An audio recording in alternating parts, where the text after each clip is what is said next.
ఆదోని నియోజకవర్గానికి సంబంధించినటువంటి ముఖ్యమైన వాల్మీకి నాయకుల సమావేశాన్ని ఈరోజు నిర్వహించాం. దశాబ్దాలుగా వాల్మీకులకు జరిగినటువంటి అన్యాయాలని గురించి పూర్తి స్థాయిలో చర్చించడం జరిగింది.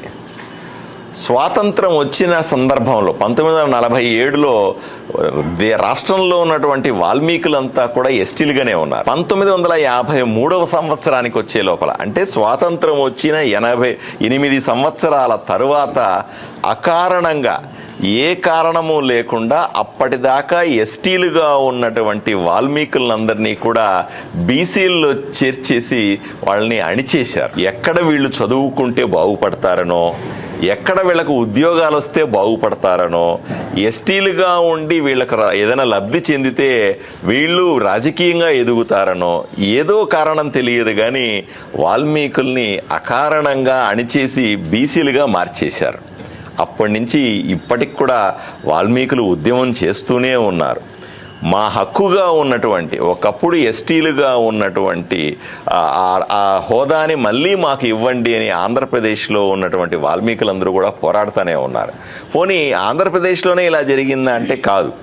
దేశవ్యాప్తంగా ఉన్నటువంటి వాల్మీకులందరూ కూడా దక్షిణ భారతదేశమంతా ఎస్టీలుగా ఉంటే ఉత్తర భారతదేశంలో ఉన్న రాష్ట్రాలన్నింటిలో కూడా వాల్మీకులు ఎస్సీలుగా ఉన్నారు. కేవలం ఆంధ్రప్రదేశ్లో ఉన్నటువంటి 8 జిల్లాల్లో ఉన్నటువంటి వాల్మీకులు మాత్రమే బీసీలుగా అణిచివేయబడ్డారు. అంతెందుకు, ఆంధ్రప్రదేశ్లో కూడా ఉత్తరాంధ్ర అంటే విశాఖపట్నం కానీ, విజయనగరం కానీ, శ్రీకాకుళం కానీ, అరకు కానీ ఆ జిల్లాలన్నింటిలో ఉన్నటువంటి వాల్మీకులందరూ కూడా ఇప్పటికీ ఎస్టీలుగానే ఉన్నారు. ఇంత దారుణమైన అంశం మీద తప్పనిసరిగా ఉద్యమాన్ని పునర్నిర్మించాల్సిన అవసరం ఉంది. ఇన్ని దశాబ్దాలుగా జరుగుతున్న ఉద్యమాన్ని మళ్ళీ కూడా ప్రభుత్వ పాలకుల దృష్టికి తీసుకెళ్లాల్సిన అవసరం ఉంది. దీని మీద పూర్తి స్థాయిలో చర్చించాం. మళ్ళీ వచ్చే నెలలో మేము రెండు విషయాలు చెప్పాం.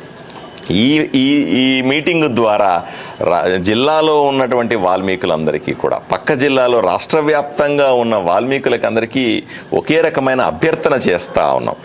వాల్మీకులు ఎస్టీలుగా రిజర్వేషన్ తిరిగి పొందితే తప్ప బిడ్డల భవిష్యత్తు మంచిగా ఉండదు. మన బిడ్డలు మన కోసం కాకపోయినా మన బిడ్డల కోసం ఈ ఉద్యమాన్ని చేయాలి. వాళ్ళు చదువుకోవడానికైనా సరే, వాళ్ళు ఉద్యోగాల్లో సంపాదించుకోవడానికైనా సరే, ఏ కులంలో అయితే ఎక్కువ మంది చదువుకుంటారో, ఏ కులంలో అయితే ఎక్కువ మంది ఉద్యోగాలు పొందుతారో, ఏ కులంలో అయితే ఎస్టీ లాంటివి కానీ ఎస్సీ లాంటి వాళ్ళకి ప్రత్యేకమైన పథకాలు ఉంటాయో ఆ కులాలు తొందరగా అభివృద్ధి చెందుతాయి. వాల్మీకులు ఆర్థికంగా నిలదొక్కుకోలేకపోవడానికి ఇలాగా బీసీలుగా అణిచేయబడ్డం కూడా ఒక కారణం. దీన్ని ఉద్యమ రూపం తీసుకురావాలనుకున్నాం.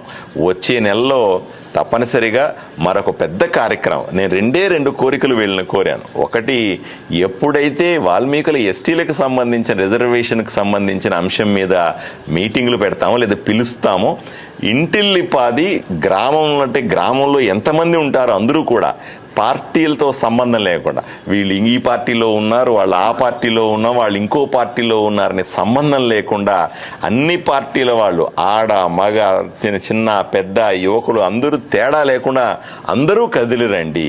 రెండవది, మనం ఎక్కడ కూర్చుంటే, రోడ్డు మీద కూర్చుంటే నాతో పాటుగా లేదా నాయకులతో పాటుగా మీరు రోడ్డు మీద 1 గంట కూర్చోండి చాలు.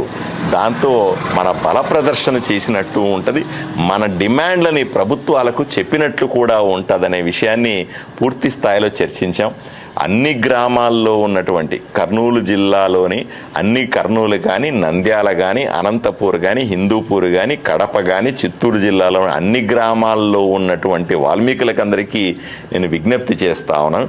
ఈ స్క్రీన్ మీద కనిపిస్తున్నటువంటి ఫోన్ నెంబర్లు, నాకు సంబంధించిన సహకరించడానికి 2 యువకులు నాతో పాటు 24 అవర్స్ ఉంటారు. వాళ్ళ నెంబర్లు ఈ స్క్రీన్ మీద ఇస్తా ఉన్నాను. ఆ నెంబర్లకు మీ గ్రామాల్లో కానీ, మీ పట్టణాల్లో కానీ ఉన్న వాల్మీకుల యువతులు కానీ నాయకులకు సంబంధించినటువంటి సమాచారాన్ని వీళ్ళకి ఇవ్వండి.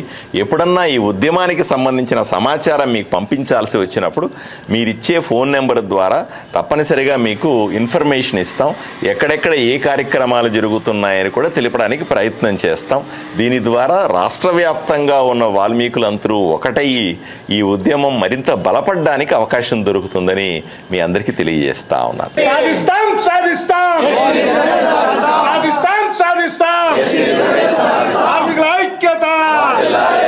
ఐక్యత జై వాల్మీకి.